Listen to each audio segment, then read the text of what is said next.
হয়, অ্যালার্জি আসে, অ্যালার্জি। কি কি অ্যালার্জি? রমজান মাস শুরু হওয়ার আগে থেকেই তিনার মন মানসিকতা তিনি এরকম তৈরি করে নেন যে আমার গ্যাসের খুব ডিস্টার্ব হয়, আমার খাওয়া খাদ্যের সমস্যা হয়। তো আমি শুরুতেই একটা কথা বললাম, আপনি যেরকম নিয়ত করবেন আল্লাহ তাআলা আপনার উপর ফয়সালা তেমনই করবেন। তো আপনার নিয়ত যদি এরকম হয় যে আল্লাহ আমার সামনে রমজান আসছে, আমি রমজান মাসের পুরো 30টা রোজা রাখবো, এরকম শক্তি, এরকম মন মানসিকতা আল্লাহ আমাকে তুমি তৈরি করার তৌফিক দাও, আমি কথা দিচ্ছি, গ্যারান্টি বলছি, সে ব্যক্তিটা অবশ্যই রমজান মাসের 30টা রোজা পরিপূর্ণ রাখতে পারবে ইনশাআল্লাহ। কিন্তু আর যদি আগে থেকে আমি এরকম নিয়ত পোষণ করে থাকি যে কিছু রোজা রাখবো আর বাকি যতটা হয় হবে, না হয় না হবে, আমি কসম করে বলছি ওই ব্যক্তিটার উপর ফয়সালাও এরকমই আসবে। সেই ব্যক্তিটা কিছু রাখতে পারবে, কয়েকটা রোজা রাখবে, তারপর আর রাখার তৌফিক আল্লাহ তাকে দিবেন না।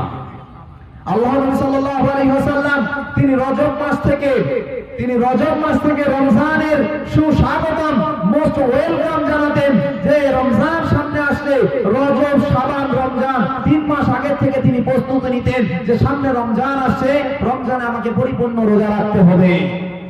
আর আজকে আমাদের সমাজে রমজানের পরিপূর্ণ তৈয়ারি আমরা করি না, আমরা তৈয়ারি করি কিসের? ছেলে মেয়ের বিয়ে হচ্ছে, বাবা মা মারা গেছে, খানা করছে, এই সমস্ত কিছু বিষয়ের উপর আমরা তৈয়ারি নেই 1 মাস আগে থেকে, 1 বছর আগে থেকে। কিন্তু যেটা আমাদের জীবনে বাস্তবায়িত করার কথা, যেটা আল্লাহ তাআলা আমাদেরকে করার কথা বলছেন, যে বিষয়টা করলে আমরা ক্ষতিগ্রস্ত হব না, সেই বিষয়টার উপর আমাদের এক চুল পরিমাণ ধ্যান নেই। তারপরে 3 নাম্বার বিষয়, 4 নাম্বার বিষয়, 4 নাম্বার আর 5 নাম্বার, এই দুইটা যে রয়েছে ইসলামের স্তম্ভ, ইসলামের ভিত, ইসলামের খুঁটি, এই 4 নাম্বার আর 5 নাম্বার বিষয়টা সকলের জন্য নয়। এটা সকলের জন্য নয়, এটা যাদের আল্লাহ তাআলা মাল ও সম্পদ দিয়েছে তাদের জন্য এই 4 আর 5 নাম্বারটা। আর 1 আর 2 আর 3, এই 3টা জিনিস আমাদের সকলের জন্য জীবনে অনিবার্য। 1 নাম্বার ঈমান, যেটা আমাদের সকলের আছে। 2টা কাজ আমাদের জন্য জীবনে অনিবার্য, সেটা হলো 1 নাম্বার নামাজ, 2য় নাম্বারটার নাম হলো রোজা। আর এই রোজাটা রাখার জন্য বিশেষ একটা সময় থাকে, সারা বছর রোজা রাখার প্রয়োজন হয় না, রোজা রাখাটাও একটু হলে পরে সোজা। কিন্তু 2 নাম্বার যে কাজটা, এটা বড় কঠিন কাজ ভাই, এটা বড় কঠিন কাজ, যে 5 ওয়াক্ত নামাজ পড়া। 5 ওয়াক্ত নামাজ পড়া। এই 5 ওয়াক্ত নামাজের ফজিলত কত? মিশকাত শরীফের হাদিসের মধ্যে রয়েছে যে মিরাজের যে ঘটনা রয়েছে, নবী সাল্লাল্লাহু আলাইহি ওয়াসাল্লামকে আল্লাহ তাআলা তিনার আরশে মুআল্লায় তিনার বাড়িতে ডেকে যে মেহমানদারি করেছিলেন, সেই মেহমানদারির মধ্যে এই মেহমানকে তিনি উপহার স্বরূপ আল্লাহ তাআলা নামাজ দিয়েছিলেন 5 ওয়াক্ত। কিন্তু শুরুতে নামাজ দিয়েছিল 50 ওয়াক্ত। কত? 50 ওয়াক্ত। এই 50 ওয়াক্ত নামাজ যখন দিয়েছেন নবী সাল্লাল্লাহু আলাইহি ওয়াসাল্লাম, তিনি কি সুমানসিকতার সঙ্গে 50 ওয়াক্ত নামাজ নিয়ে তিনি নিচে চলে আসেন। এমতো অবস্থায় হযরত মুসা আলাইহিস সালাতু ওয়াস সালামের সঙ্গে দেখা। হযরত মুসা আলাইহিস সালাতু ওয়াস সালাম বলছেন যে হুজুর, আপনার উম্মত আমার উম্মত 1 ওয়াক্ত নামাজই পড়তো না, এটার মধ্যেই কি করতো? অলসতা করতো। আপনার উম্মত 50 ওয়াক্ত নামাজ পড়বে তো? তখন নবী সাল্লাল্লাহু আলাইহি ওয়াসাল্লামকে বলছেন, আপনি আল্লাহর কাছে ফিরে যান, ফিরে গিয়ে বলেন 50 ওয়াক্ত নামাজ আমি চাই না, আমাকে একটু কমিয়ে দেন না আল্লাহ। তখন আল্লাহ তাআলার কাছে নবী সাল্লাল্লাহু আলাইহি ওয়াসাল্লাম ফিরে যাওয়ার পর তিনাকে বলেন যে হ্যাঁ আমার প্রভু, আমাকে একটু নামাজ কমিয়ে দেন। তখন 5 কমিয়ে দেয়। কত কমিয়ে দেয়? 5। তো 50 থেকে 5 কমিয়ে দিলে থাকে কত? 45। আবার মুসার সঙ্গে দেখা হয়, মুসা বলে 45-এ পড়বে না, আবার যাও, আবার ফিরে যাও, আবার 5 কমে, আবার ফিরে যায়, আবার 5 কমে।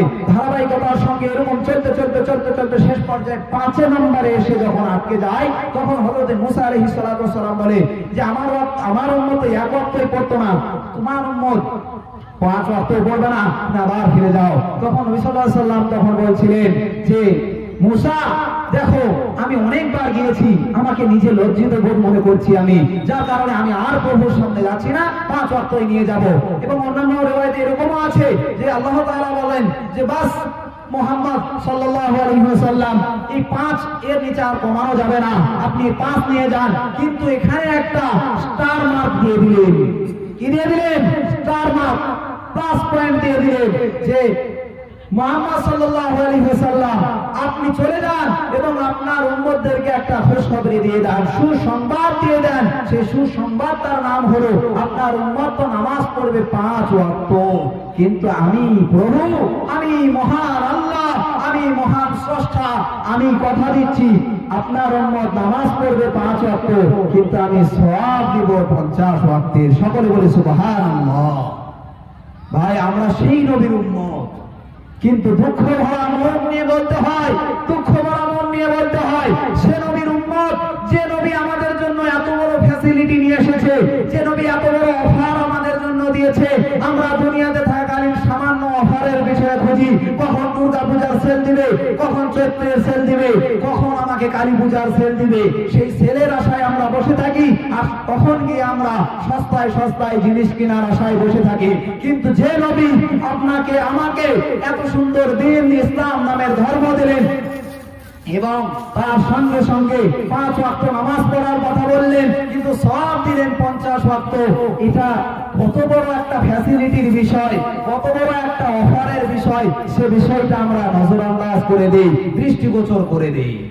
আমরা দেখি না, আমরা সে বিষয়টা ভাবি না যে আমাদের নবী এত কষ্ট করে এত কিছু করে আমাদের জন্য দিন নিয়ে এসেছে। সেই দিনের উপর আমরা চলতে নিজেকে কেমন একটা মনে করি, নিজেকে যে এর উপর কি করে চলবো। কারণ আমি যখন প্রথম মাদ্রাসায় ভর্তি হই তখন আমাকে আমার গ্রামের একজন ব্যক্তি বলেছিলেন যে বেটা তুমি মাদ্রাসায় পড়ছো, তুমি দাড়ি রাখছো, তো তোমার বিয়ে কি করে হবে? কারণ বর্তমান সমাজে দাড়িওয়ালা ছেলেদেরকে মেয়েরা পছন্দ করে না। আমার গ্রামের একজন ব্যক্তি, যদিও তিনার ইন্তেকাল হয়ে গিয়েছে, আমি দোয়া করি তিনার জন্য আল্লাহ তাআলা তিনাকে সুখময় ও শান্তিময় জীবন তিনাকে কবরে দান করুক এবং তিনাকে জান্নাতের উঁচু মকাম তিনাকে দান করুক, আমিন। তো আমি যে কথা বলছিলাম, তো তিনি বলছেন কি যে মেয়ে পাওয়া কষ্টকর হয়ে যাবে, বিয়ে শাদী হবে তো? আমাকে বলেছিল, আমার নিজের জীবনের ঘটনা আমি বলছি, আলহামদুলিল্লাহ আমার কি বিয়ে শাদী হয়নি ভাই? আমি কি মেয়ে পাইনি? আমাকে কি কেউ পছন্দ করেনি? অবশ্যই। কারণ কি আল্লাহ তাআলার নবীর সুন্নতের উপর যখন আপনি অটুট ভাবে চলবেন তখন আল্লাহ তাআলার সাহায্য আমাদের উপর অবশ্যই আসবে। যার কারণে আমরা ইসলাম ধর্মের ধর্মাবলম্বী হয়ে তো রয়েছি, কিন্তু ইসলাম ধর্মের উপর পরিপূর্ণভাবে চলছি না। যার কারণে আমাদের উপর বিভিন্ন নির্যাতন নিষ্পেষণ আমাদের উপর হচ্ছে কি হচ্ছে না? দেশ ও সমাজে আপনারা দেখবেন। তো তারপরে যেটা আমি বলতে চাচ্ছিলাম সেটা হলো এই যে আল্লাহ তাআলা কয়টা কোয়ালিটি বললেন? 2টা কোয়ালিটি বলা হয়েছে। এই 2 কোয়ালিটির ব্যক্তিকে আল্লাহ তাআলা কি ওই ধ্বংসকারীদের সঙ্গে তুলনা করবেন না, তাদের থেকে আলাদা করে দিলেন। 1 নাম্বার কোয়ালিটির নাম ঈমান, 2 নাম্বার কোয়ালিটির নাম আমলে সলিহাত, অর্থাৎ নেক কাজ করা, সৎ কাজ করা। এবার সেই ব্যক্তিটার মধ্যে আর একটা কোয়ালিটি থাকতে হবে। কি কোয়ালিটি? ওয়াতাওয়াসাউ বিল হক, অর্থাৎ এই ব্যক্তিটার মধ্যে 3য় নম্বর একটা কোয়ালিটি থাকতে হবে। সেই কোয়ালিটিটার নাম সত্য কথা মানুষের সামনে উপস্থাপন করতে হবে। এতে বন্ধু বেজার হলে কোনো কিছু করার নেই। হক কথা মানুষের সামনে বলতে হবে। এতে যদি বন্ধু বেজার হয়, যদি আপনার প্রিয় বন্ধু যদি রাগ করে, কোনো ব্যাপার নয়, আপনি আল্লাহ তাআলাকে রাজি খুশি করার জন্য হক কথা মানুষের সামনে আপনাকে উপস্থাপন করতেই হবে। তবেই আপনি সেই ব্যক্তির মধ্যে গণ্য হবেন যে ব্যক্তিকে এই কি বলেছে সমগ্র মানব জাতি ধ্বংসের দিকে চলে যাচ্ছে, এই ধ্বংসের দিক থেকে আপনি বিরত থাকবেন। কখন? আপনার মধ্যে এই 3 নম্বর কোয়ালিটি যদি থাকে, সেটা হলো মানুষের সামনে হক কথা বলা। কিন্তু আজকে বর্তমান সমাজে হক কথা বলা কষ্টের। কারণ কি? হক কথা বললে পরে আপনার কি করবে? মৌলবীরা যদি আজকে হক কথা বলে তাদের দাওয়াত বন্ধ। মৌলবীরা যদি হক কথা বলে তাদের সমস্ত সমাজ থেকে তাদেরকে ছোট চোখে দেখা হবে। কারণ কি? তারা হকের কথা বলেছে। এটা শুধু মৌলবীদের জন্য বলছি না, সাধারণ কোনো ব্যক্তি, যে ব্যক্তিটা সৎ, অ্যাকচুয়ালি সে ব্যক্তিটা সৎ, সে যদি সমাজের মধ্যে যদি কোনো একটা সৎ কথা বলে তো সকলেই তার দিকে কি দেখে? এইরকম নজর করে দেখবে যে আমার চারানা দাম নেই, জমি জায়গা কিছু নেই, বলে দিলাম আমরা তাই শুনবো। এইরকম হয়। সমাজের প্রভাবশালী ব্যক্তিরা সমস্ত জায়গায় বসে থাকে, কিন্তু কাজের নামে কিচ্ছু হয় না। কারণ কি? সেই ব্যক্তিটা তো হক কথা বলতে পারে না। কারণ যে সুদ খায় তার সামনে যদি আপনি সুদের বয়ান করেন, নাকি ভালো লাগবে? ভালো লাগবে না। ভালো লাগবে কি ভাই? ভালো লাগবে না। কিন্তু সমাজের পরিস্থিতি আজকে এই। তো আপনার মধ্যে দ্বিতীয় আর একটা কোয়ালিটি, সেই কোয়ালিটিটির নাম হলো হক কথা বলতে হবে। আর চতুর্থ নম্বর একটা কোয়ালিটি, যে কোয়ালিটিটার বড় দাম, অনেক দাম এই কোয়ালিটিটার। আর এই কোয়ালিটিটা যদি আপনার মধ্যে থাকে, তো শুধুমাত্র আপনি এই ক্ষতিগ্রস্তদের মধ্যে থেকে আলাদা হবেন না, জীবনের সমস্ত জায়গায়, জীবনের সমস্ত ক্ষেত্রে আপনি পেরিয়ে যাবেন, আপনাকে কোনো বাধা বিঘ্নতা আটকাতে পারবে না। সেই কোয়ালিটিটার নাম হলো ওয়াতাওয়াসাউ বিস সাবর, অর্থাৎ আপনার মধ্যে ধৈর্য ধারণের ক্ষমতা থাকতে হবে। কারণ কি জানেন? কারণ হলো এটাই ভাই, যে হক কথা বলতে গেলে নিজের মধ্যে ধৈর্য ধারণের ক্ষমতা থাকতে হবে। আমি হক কথা বললাম, আমাকে কেউ কমেন্ট করলো, আমি সেটাতে উত্তেজিত হয়ে গেলাম, আমি তাকে কোনো খারাপ মন্তব্য করলাম, এটা করলে চলবে না। হক কথা বলতে হবে, নিজের মধ্যে ধৈর্য ধারণের ক্ষমতা থাকতে হবে, যে আমি হক কথা বলবো, আমাকে মানুষ খারাপ বলুক আর ভালো বলুক, কারণ আমি হক কথাটা এই জন্য বলবো যে আমি আল্লাহকে রাজি খুশি করার জন্য এবং আল্লাহ তাআলার নবী সাল্লাল্লাহু আলাইহি ওয়াসাল্লামকে রাজি খুশি করার জন্য এবং নবীর দেখানো তরিকা মতন আমার জীবনকে অতিবাহিত করার জন্য আমি হক কথা বলছি। এই জন্য কে আমাকে ভালো বললো, কে আমাকে খারাপ কমেন্ট করলো, আমি সেটাতে কোনোদিনও কি করবো না, উত্তেজিত হয়ে কোনো ফয়সালা নিব না।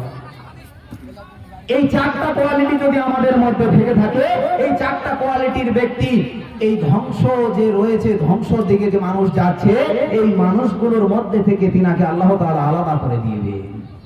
চারটা কোয়ালিটি আপনার মধ্যে থাকতে হবে। কয়টা কোয়ালিটি? চারটা কোয়ালিটি। এক নাম্বার, আবারও রোগের আঙুলে আপনারা গনে নেবেন, এক নাম্বার কোয়ালিটির নাম ঈমান, দুই নাম্বার কোয়ালিটির নাম সৎ কাজ করা, নেক কাজ করা, তৃতীয় নাম্বার কোয়ালিটির নাম হলো হক কথা মানুষের সামনে বলা, চতুর্থ নাম্বার কোয়ালিটির নাম হলো এই হক কথা এবং ঈমান ও আমল করার ক্ষেত্রে আপনার উপর যদি মানুষ কোনো খারাপ মন্তব্য করে, সেখানে ধৈর্য ধারণ করা। কি করা? ধৈর্য ধারণ করা। এই ধৈর্যের ক্ষমতা যদি আপনার মধ্যে চলে আসে, পৃথিবীকে আপনি জয় করে নেবেন।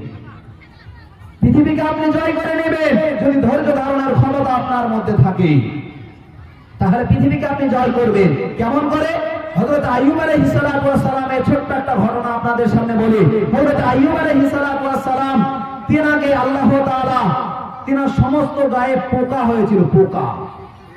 এই পোকা হওয়ার কারণে সমস্ত শরীর থেকে মাংস খুলে খুলে পড়ছিল, কিন্তু তিনার ধৈর্য কত কঠোর ধৈর্য ছিল, তিনি কতটা ইমানের, তিনার কতটা ইমানের পাওয়ার ছিল, সেটা আপনাদের সামনে ছোট্ট একটা ঘটনা আমি বলি। যে তিনি ধৈর্য কতটা ধরতে পেরেছিলেন, যার কারণে আল্লাহ তাআলা তিনাকে আবার কি করেছিলেন? সুস্থ করে দিয়েছিলেন।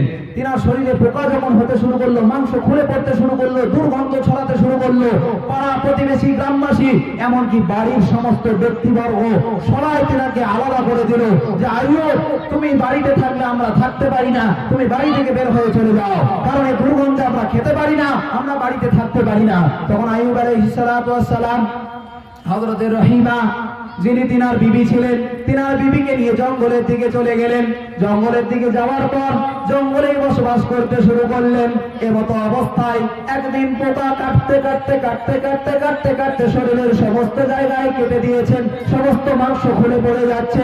এমতো অবস্থায় একদিন আল্লাহ তাআলার কি কুদরত, আল্লাহ তাআলার হুকুমে সেই পোকাটির মধ্যে থেকে, সেই পোকাগুলির মধ্যে থেকে একটি পোকা গিয়ে হযরত আইয়ুব আলাইহিস সালাতু ওয়াস সালামের জিহ্বার মধ্যে ডাঙ্ক মেরেছেন।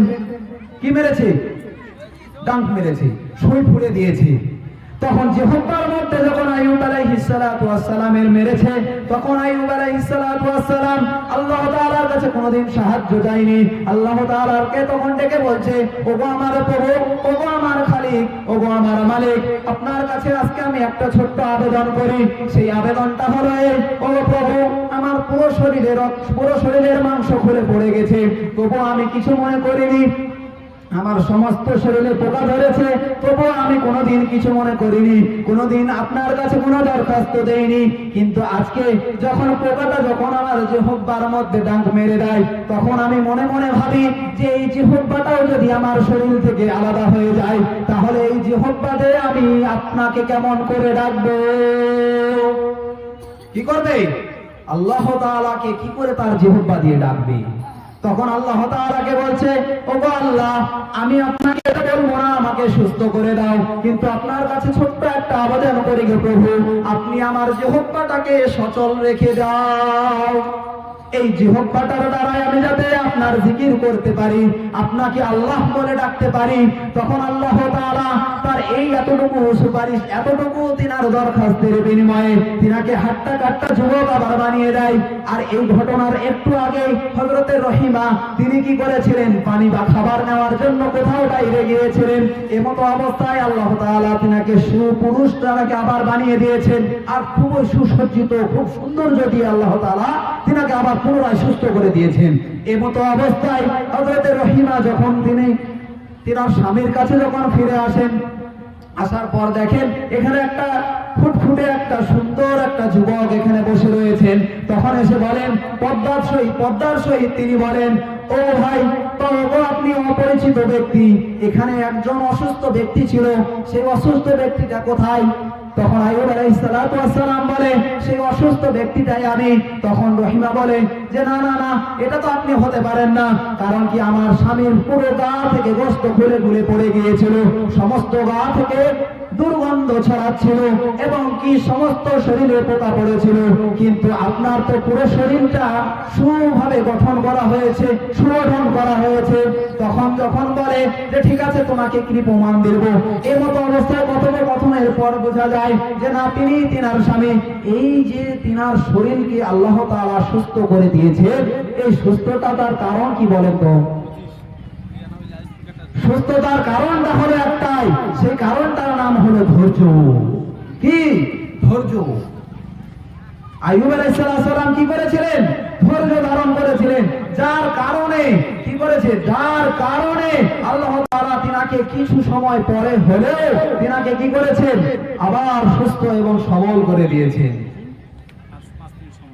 এই ধৈর্যের আরো ঘটনা রয়েছে, এই ধৈর্যের আরো ঘটনা রয়েছে।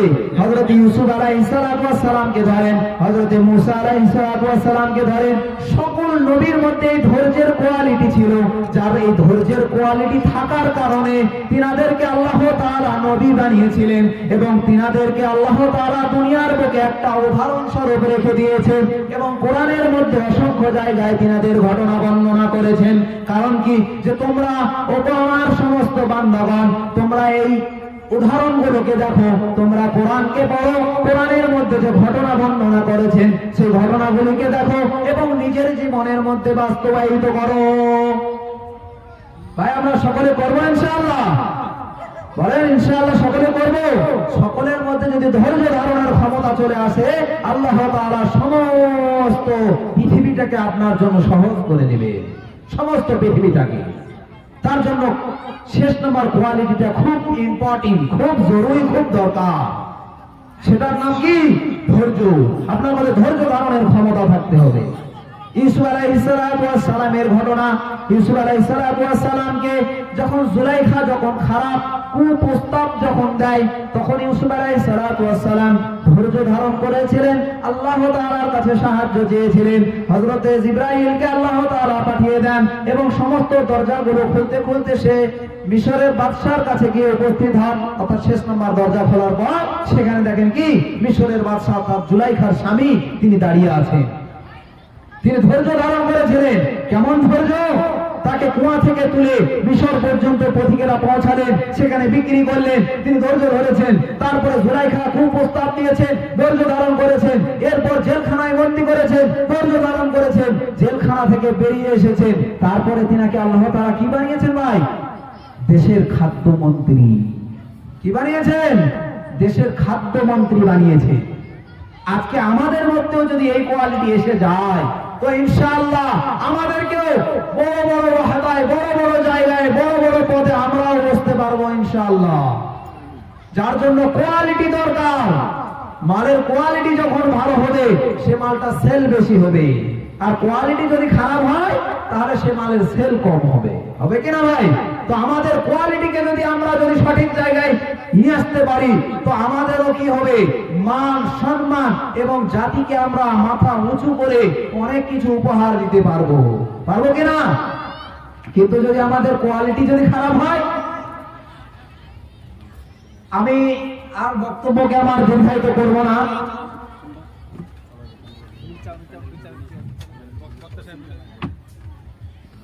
ভাই আপনাদের সামনে আমি আবারও বলছি যে আমাদের প্রধান যিনি বক্তা হযরত মাওলানা আব্দুর রহমান বিন দিলওয়ার হোসেন সাহেব আসাম, তিনি 8:30টায় শুরু করবেন। আমাদের বক্তা সাহেব স্টেজে এসে গেছেন। তো আপনারা এখনো যারা বাজারে এদিক ওদিক ঘোরাফেরা করছেন, মা বোনেরা যারা এখনো বাড়ি থেকে বেরিয়ে আসেননি, আপনাদের আত্মীয় স্বজন যে সমস্ত পরিজনরা এসছেন, আপনারা তিনাদেরকে অতি সত্বর সমস্ত খাবার দাবার যা কিছু রয়েছে সব থেকে বিরত করে আপনারা অতি সত্বর সভা মঞ্চে উপস্থিত হন। কেননা আপনাদের বক্তা সাহেব এসে গেছেন, তিনি যদি ফাঁকা মঞ্চে যদি বক্তব্য করেন, এটা তিনার সামনে কিন্তু বেয়াদবি হয় ভাই, বুঝতে পেরেছেন? বেয়াদবি হবে। একজন বক্তা সাহেব আমাদের সামনে বক্তব্য দিবেন, শ্রোতা নেই, কেমন লাগবে? ভালো লাগবে? মোটেও ভালো লাগবে না। দেশের মুখ্যমন্ত্রী প্রধানমন্ত্রী এসেছে কিংবা রাজ্যের মুখ্যমন্ত্রী এসেছে, আসার পর দেখছে সামনে ফাঁকা, ওনার মধ্যে কিচ্ছু বেরোবে না, এবং উনি বলেই বা কি করবেন, কাকে শোনাবেন এই কথাগুলো? তো আপনারা এখনো, বিশেষ করে আমি একটা কথা বলি, সেটা হলো যে যুবক ভাইয়েরা আপনারা যারা এখনো বাজারে ঘোরাফেরা করছেন, আপনাদের ভাই করজোড়ে অনুরোধ, আপনারা অতি সত্বর বাজার ত্যাগ করুন, সভা মঞ্চে এসে উপস্থিত হন। কারণ আমাদের খুব সুন্দর এবং সুমধুর কোকিল কণ্ঠী বক্তা সুন্দর সুন্দর গজলের তালে তালে আপনাদেরকে মাতিয়ে তুলবেন ইনশাআল্লাহ। এবং শুধু আসাম থেকে আমাদের সামনে এসেছেন আমাদের মনকে মাতানোর জন্য, এবং তিনার বক্তব্য শোনার জন্য আমরা 1 বছর ধরে অপেক্ষা করে আছি না ভাই? তো 1 বছরের এই যে অপেক্ষা, সেই অপেক্ষাটার অবসান ঘটানোর জন্য তিনি আমাদের সামনে উপস্থিত হয়েছেন। তো আপনারা এখনো যারা আসেননি, অতি সত্বর চলে আসুন। এবং মা বোনদের উদ্দেশ্যে বলছি, আপনাদের বারবার রিকোয়েস্ট করছি, আপনারা যারাই এখনো বাড়ি থেকে বেরোননি, আত্মীয় স্বজনকে তাড়াতাড়ি বিরত করুন, খাবার দাবার যে কোনো বিষয় থেকে করে আপনারা সভা মঞ্চে চলে আসুন। আর আমি আমার বক্তব্যকে আর দীর্ঘ